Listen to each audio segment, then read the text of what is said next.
Before you bet on the sin total for today's video, we want to thank DraftKings Casino for sponsoring us. There are a lot of things you can do from the comfort of your own couch. Watching our videos is one of them. And now DraftKings is bringing the Vegas experience to your cushions too. Slots, blackjack, roulette, and live dealer action are at your fingertips with over 300 real money games. Enjoy all of your favorite games under one roof. Right now, DraftKings is offering a little extra excitement on the house too. New players can sign up using promo code CinemaSins and play $10 to instantly receive $100 in casino credits. And with more real money games added regularly, DraftKings Casino is changing the game with new ways to play in any season. So while we're busy counting coal in our stockings, you could be spinning reels and counting your winnings. And remember, new players can head to the DraftKings Casino app, sign up using promo code CinemaSins, play just $10, and instantly receive $100 in casino credits.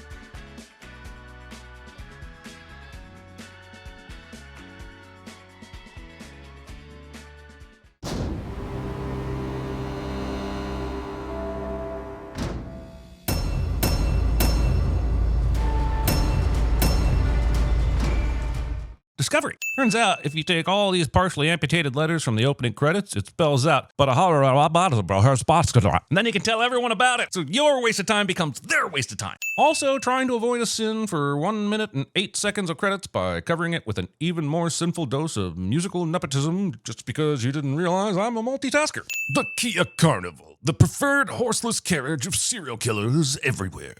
It's Aurora Black. Attempting to erase the Rogers Center from history just because it's Canadian. I'm so happy she had this afternoon concert after she sold out. Some people say that the dialogue in M. Night's movies can be stilted and unrealistic, but I think that sounds like a normal human talking in a normal way, as if they were written by a normal AI designed to normally say things an audience needs to know in a very normal way. What's going on with those girls at school? Thank God Riley is getting bullied at school. I don't know how I was supposed to feel empathy toward the kid otherwise. I mean, sure, she has a serial killer for a dad, but who doesn't in this day and age? Serial killer has to have an obsessive personality, which is represented by folding things, but only when the movie remembers it's supposed to be a thing cliche. It must be hard seeing what everyone's doing all the time. You guys are so connected even when you're not that close. No one will be seated as we interrupt your mystery thriller for this quick social networking PSA. And don't say jelly that. Careful what you wish for, Riley. Unless, of course, you enjoy peanut butter and blank sandwiches. This accidental eye contact with the camera. Or was it? Discount Bobby Cannavale. So what does crispy mean? We now have 1 million examples in 7 minutes showing that Cooper is a typical dorky dad. We get it. I am ready to be shocked that he is a serial killer. I've practiced my surprise gasp and everything. Can we get on to the trapping? Extra fried is better than crispy. To an extent. At a certain point, it just means the food has been burned. This bullshit is why crowd surfing is now a remnant of a bygone era. A lesson I learned the hard way at a Jimmy Eat World concert back in 2016. But I still say the brief moment I made eye contact with Jim Atkins as I was falling from grace was totally worth the bruised tailbone. I'm calling man shit that this toilet looks this clean after any amount of time into a concert. Watching the live feed of your captive in a public bathroom with the volume up. They have not brought nearly enough reinforcements to deal with all these kids. Jody and her mom are here. Where? Not near us. Forget about them. Wow, it's a good thing you mentioned them for no reason then. It would have been much harder for Riley to forget about them if you'd never mentioned they were here. I want you to picture someone who hurt you. I want you to try to forgive them. Say to yourself, I release you. Okay. I'm sorry, I can't do it. And if you feel you have, I want you to turn on the light on your phones. This arena is full of liars. Oh, sure, use a big spotlight to highlight the fact that something abnormal is happening. Neither the FBI nor the police stopped to think that using a bit more discretion while apprehending suspects might have helped this dumb plan of theirs succeed. Look, I only have one left, ladies. I was standing here before her. Like forever? It's okay, Riley. Let her have it. She really wants it. Well, to be fair, an unnamed girl was standing there first. Riley swooped in and jumped the line. No wonder Cooper's been driven to serial killing. You guys are good family. Good values. Listen, I'll get more soon. Hold on for you aside. Since the goal behind merch is usually to sell it, you should have told them that you would eventually restock the t-shirts regardless of how good a family they are. Also, I'm not sure you can make the Good values. assessment based on that one interaction. These concert tees are so expensive, it could just as easily be Cooper trying to save himself $50. What's with all the police trucks outside? I'm not supposed to tell them. Don't rat me out. So I will absolutely tell the first person I meet everything I have been told, but only after I have ascertained they belong to a family with what I believe to be Good values. This whole concert? It's a trap. Roll Akbarts. Also, I need to acknowledge the absolute insanity that Cooper immediately finds a person willing to spill more tea than a southern barbecue on a merry-go-round in a tornado. There's no way to get out of here except backstage, I guess, but no one can get backstage. Which, of course, means that he will absolutely be getting backstage. She started the next song. Let's go back to our seats. If she's starting the next song, why are there so many people back here? These scenes were filmed in the First Ontario Centre, which only has the one stage, so why are there so many people not watching the show? I thought this was it. Dad, come on. Cooper will now spot a conveniently intoxicated person and nudge them down the stairs to try and create a distraction. What I want to focus on is the fact that someone has apparently frozen Riley in time. She complained about missing the show, and then her entire consciousness appears to have left her body. Look at her, just standing there, not in line, not complaining, basically not existing, while Cooper walks away and does his serial killer thing. This door on the floor opens with zero warning for the concert goers seated right next to it. This place truly is a death trap. Look at the stage where that guy came out. We should climb down and see where it leads. Even if Riley said yes to this, which would be weird, this is not a smart plan. What does Cooper think is down there? A staircase directly to a fire exit? Does he not think the performer who just appeared likely had an entourage down there too? Bro, you're strong. It helps me murder people. It's the only reason I believe this exchange exists. They gave us a code to say in each section of the arena in case we got stopped by police. That's it. I no longer believe this person is a real human being. He's the product of this script f***ing a copy of itself, which results in a child of convenience that mommy script and daddy script can put to work to fix all the hard plot stuff they couldn't solve with words, logic, and creative thought. What do I owe you? Yeah, don't worry about it. Pass it forward, as they say. Yeah, but that doesn't mean as much if you haven't had to pay for the thing you're passing forward. I'm pretty sure Jamie just wants to get fired at this point. When Cooper was scoping the employee doors earlier, he saw this guy go in and get his ID checked. Fortunately for Cooper, though, there are no cops waiting for him at this door because it doesn't look like he had a plan for that. This is a photo of one of his victims, married, had a 2-year-old son, took care of his parents. He also adopted orphan kittens and volunteered at the soup kitchen. For these reasons, we have assigned him 1 million karma points, which means we should all be extra sad that he was murdered. I will personally take the team member who brings this freak down out to dinner. The amount of confidence you must have to automatically assume that everyone thinks spending an evening with you is a prize to be won. This crime scene pick any random officer's helmet makes no sense. They need information relevant to the task of apprehending him today, not evidence for the trial. What do you guys keep the sugar? Barrett was supposed to reveal that. I'm looking forward to the part where Poirot gathers everyone on stage and reveals that there is a Barrett who works at the stadium, but he's deathly allergic to sugar, and that's how Cooper gets locked up. Don't mess with me, Cooper. I'm not someone to be provoked. I have a dark side. You don't want to see it. I believe that there are people out there who talk like this, but your movie is begging for an eye roll when said human is this explicit to a person whose actual dark side is killing people. Looks like these perfectly placed cops are about to step in, but fortunately for Cooper, there is an equally perfectly placed distraction that comes to the rescue. We don't need them to be best friends. They just need to coexist, not see each other as threats. The unceasing and unfounded optimism of the UN whenever there is a conflict somewhere in the world. So pretty much all the time. Our person won't panic. He's here, and he's trying to figure out a way out. If you know that he knows you're after him and that you've got him cornered, then you've made him a desperate man and knowingly put everyone in this building in danger. Surveillance footage from area where victims' bodies were found recorded men of various builds. The SWAT guy will go on to list 6 very different looking people of various ages that I think might be specific enough to cover 75% of all males in the U.S. A white male in his 30s with a tattoo of a rabbit or animal on his right arm. I'm sure there are hundreds of these tattoo covering snap bands around here, but it's amazing that Cooper didn't even have to move his feet to find this one. I'm beginning to think he could walk into oncoming traffic and cars would just spontaneously turn into butterflies instead of hitting him. All sections be ready for contingency 4. I've told you how this is going to work. But I will tell you again, just in case he's listening in and needs an update too. He's going to try to cause a panic. And now we have the uncanny odds of Cooper hearing this right before he was about to try to cause a panic. Is the inevitable twist that the FBI lady and Cooper are both the serial killer? This lady stands here for a total of 10 seconds before this shit explodes. Now, I wouldn't wish this kind of injury on anyone, but she absolutely had options here. Also, what we're saying happened here is that Cooper went through this door, grabbed 3 bottles of oil, put them in the fryer, jacked up the heat, and not a single was given by the dozens of people around him. There's a reason shit like this happens off screen, and it's because it would look ridiculous if we actually watched it happen. Also, the movie then moves on from the whole event immediately, as if such an incident wouldn't be suspicious enough for the super sleuthing FBI Sherlock lady to at least check the cameras around this food vendor. Also, crinkle cut fries. Cooper jigsaw MacGyver's his way to the roof, but what's his plan? Jump to an adjacent building? Climb down the outside of the building with hundreds of cops watching? Either option is going to be a tough sell for poor Riley unless he plans on leaving her behind. What's the code? Hamilton. You see your card? The one you were given at the presentation. The main issue I have with this movie comes down to luck versus skill. You can argue that putting the oil in the fryer to create a distraction was skill, but getting the code from the t-shirt guy and the fact that this apron had the wallet and card that he needed is pure luck. He didn't plan ahead for this at all. He's just hoping the script will bail him out, and it invariably does. Also, regardless of whatever code words or cards he has, he totally fits one of the descriptions, so why not ask to see his f***ing wrist anyway? She could start a cult! Assuming this isn't a cult. Must be something to be that loved, right? I'm actually her uncle, her mother's brother. Thinking which uncle he is relevant to anything. Also, the good fortune continues as Cooper manages to find one of the few people who could secure that backstage access. That's my daughter, Riley, over there, the one losing her mind even more than the other girls losing their minds. Since the volume at concerts is always set to hearing damage, having this conversation should be next to impossible. She just recovered from having leukemia. Somehow this works and isn't immediately exposed as the obvious ploy it is. I can't believe that someone hasn't tried this sympathy already to nab the dreamer girl spot. It's almost as if M. Night was like, well, I can't seem to write a believable human to get Cooper out of this mess, so I guess I'll have to go in there and write this ship myself. I don't think this guy matches any of the 6 descriptions that we heard earlier. They're with us. We should talk with him. It's all good. He's with us. Everyone in this movie appears to be so confident that they know what a serial killer should look or act like that it's so easy to assume that Cooper couldn't possibly be the killer, despite having a f***ing FBI profiler on the scene. I imagine this is what you see when you take acid and stare at a table for too long. It's not about being good, it's about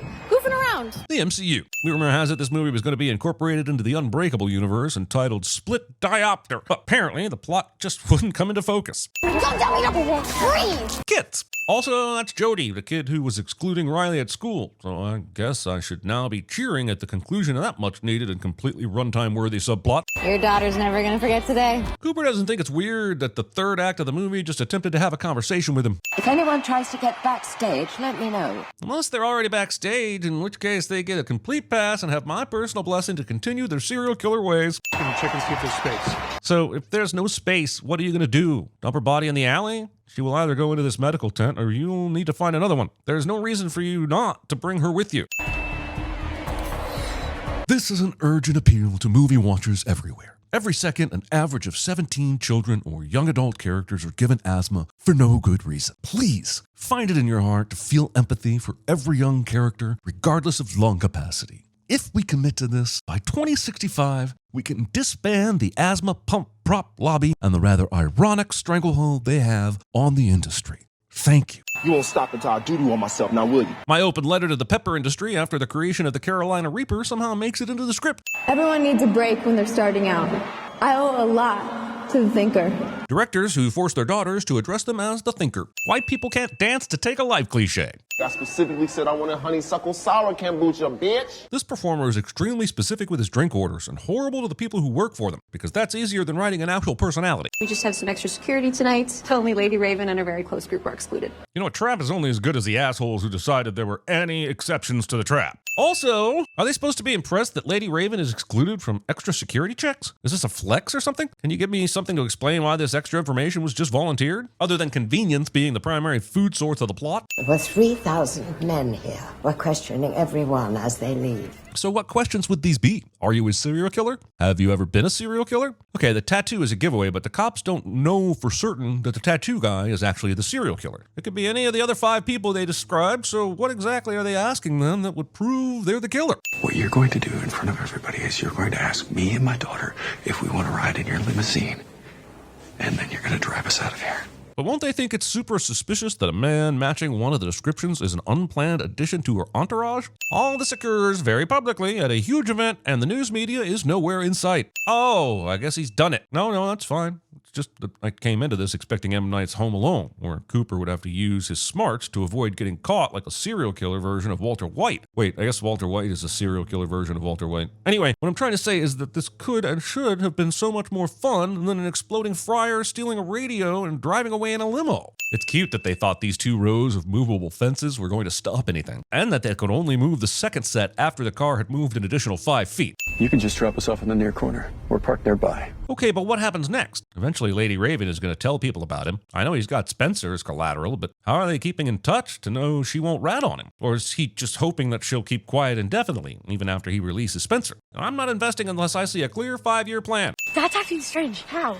Oh, I'll tell you later. Then why bring it up now at all, Riley? I just made a couple things. Nothing fancy like you're used to. I would have made more if I had more things. Jesus Christ, on a banquet. How long has Lady Raven been there? Mrs. Serial Killer made deviled eggs and some potato thing. Did she already have this in the fridge? This isn't that you just throw together. About 2 weeks ago, the FBI and police came to me and they told me they had found out he was going to be at my concert today. They found a portion of a receipt for a ticket. And based on this, the FBI decided to trap an entire concert. Never mind that they don't have a name, fingerprints, or really any clue what he looks like. Based on the description from earlier, he is any size, possibly black, possibly white, may or may not have a tattoo, and is aged between 30 and 60. Not to mention that they have no reason to believe that just because he has a ticket, he'll even show up to the concert. I don't know how this can go wrong. He was a man who had a scarring relationship with his mother. She was probably the first person to sense he was different. The FBI lady told me all this in case it would come in handy later as I tried to outwit the serial killer. At the time, I thought it was a bit of an overshare, but boy, was I wrong. I could play a quick song.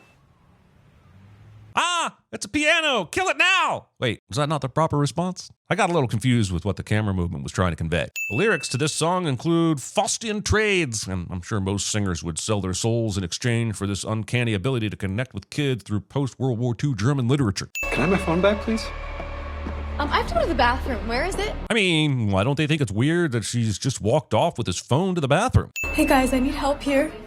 I need it right now. Cooper has been threatening to kill Spencer by pushing a button on his phone. So now that Lady Raven has the phone, why the isn't she calling the cops? Sure, she wants to save Spencer, but she has all the time in the world now, right? There's really no need to start this crowdsourcing escape attempt nonsense now that she has the kill button. To the girl who just answered.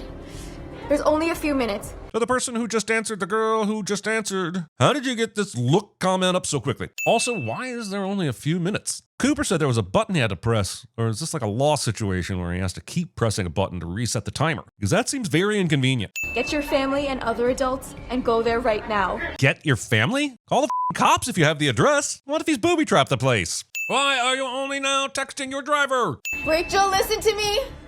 Your husband is the butcher! Wow, what an efficient way to get a person you just met killed. Monsters aren't real. Go look up a picture of a star-nosed mole and then tell me you actually believe that. I locked them in Riley's room. There's a window in a nearby tree. Never looked at this place through that lens. Cooper is extremely defensive in response to a sin I haven't written yet. But anyway, why didn't he tie them up or make sure they couldn't escape? Also, are we saying that Rachel took her son and daughter out through a second-story window and into a tree so she could use them as human shields against her serial killer husband as he drives away? Is there a warrant out for her arrest yet? Somehow he had time to grab the leftovers from the living room, box them up, and put them in the fridge and clean some dishes. I mean, I respect the commitment to the OCD bit, but how slow are these SWAT guys if that didn't give them enough time to catch him? There's something in the kitchen closet. A tunnel. It appears to lead to the neighbor's yard. So when Cooper said, Never looked at this place through that lens. Never let the two lives touch. he must have meant apart from when it comes to hiding a go bag and digging a secret escape tunnel. SWAT member in neighbor's yard down. One guy spotted him? One guy spotted the man coming up from a hole in the neighbor's yard? Look, I don't think this is impossible, but I'd find it a lot more believable if you had the confidence to put it on film instead of letting my imagination do all the work again. Help me! Why? Some asshole really said, why? Move civilians away from the vehicle. I think maybe they could have said this before pointing their guns at the civilians. So no one, not a single person saw someone get out of the driver's door? No one? Is this man invisible to anything that isn't a movie camera? This pop star has saved more lives and done more to bring Cooper to justice than the 2,000 police officers we've seen in this movie. He doesn't set off warning signals in our nervous system. She is really trying to suggest that this guy... Hey, what's with all the police trucks outside and the cameras everywhere, Jamie? Something happening? Comes across as completely normal. Using this video of Spencer's abduction and his own words. He asked me to help jump his car. I have concluded that anyone asking for help jumping their car from the inside to the back of a van does not actually need help jumping their car. However much it costs to get the shot of this teapot. Cooper. What happened to... There are 2 cruisers outside all night. We've reached the point in the story where the villain's abilities to evade capture become supernatural in order to expedite the final act. I'm not great at a lot of things, Rachel. But keeping my 2 lives separate is not one of them. Wait, so he's not great at not keeping his 2 lives separate, meaning he is great at keeping them separate, right?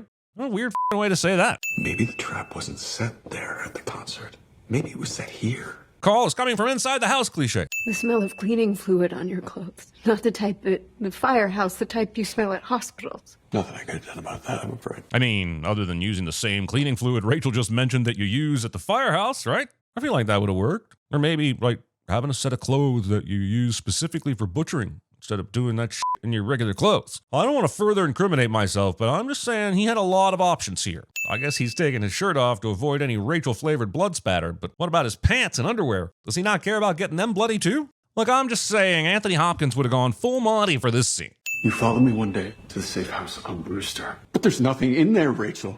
Just a chair and a table. So she smells cleaning fluid, finds Cooper at an abandoned house with a table and chair, and jumps to serial killer? I'm not saying I have a better conclusion, but goddamn, that is a leap, right? I had a receipt from your wallet when I went through it from before. A receipt from the concert. This receipt is the cause of all my headaches. First off, where did you buy these tickets that you got a receipt? Secondly, even if you use cash or one of the credit cards from one of your victims, there should have been enough information attached to the date and time of the transaction for the feds to track down who purchased the tickets. Thirdly, the system that issued the tickets and the receipt should have been able to find a seat number linked to the purchase. A handful of officers should have been able to meet you at your seat and taken you into custody without leaving all of Philadelphia unpoliced for the better part of the day. Finally, if Rachel had these suspicions, why wouldn't she just call the police and tell them what she knows, rather than sending them on this insane bunny trail to trap him at the concert? Because guess what? Talking to the cops also has the added bonus of not leaving your daughter with a fucking serial killer. No knives, please. Thinking that being stabbed in the eyeball, kidney, or testicles will hurt less because it's a fork instead of a knife. Cooper realizes he's been drugged, but decides to have a pleasant conversation about it instead of making the most of what little time he has left. Let me see you one last time.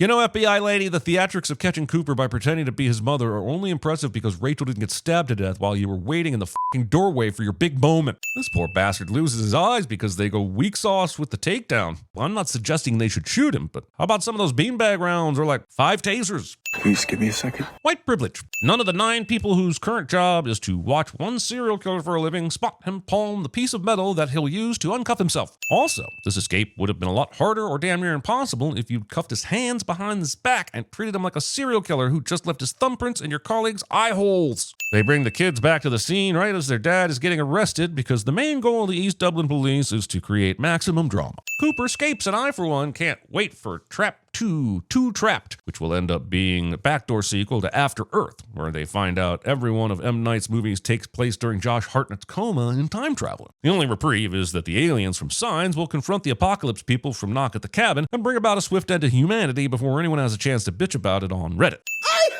Him. I ain't talking to nobody at work no more. Jamie cures the disease by killing the patient instead of settling for just not talking to strangers and serial killers.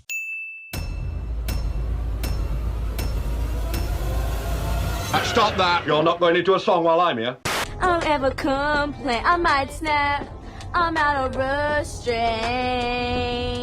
You're gonna wear the shirt of the band you're gonna go see. Don't be that guy. Say to yourself, I release you. And if you feel you have, Give me all your motherfucking money now! You know the butcher? I'm a vegan. This whole concert? It's a trap. That's usually my line. Can you fly, Bobby?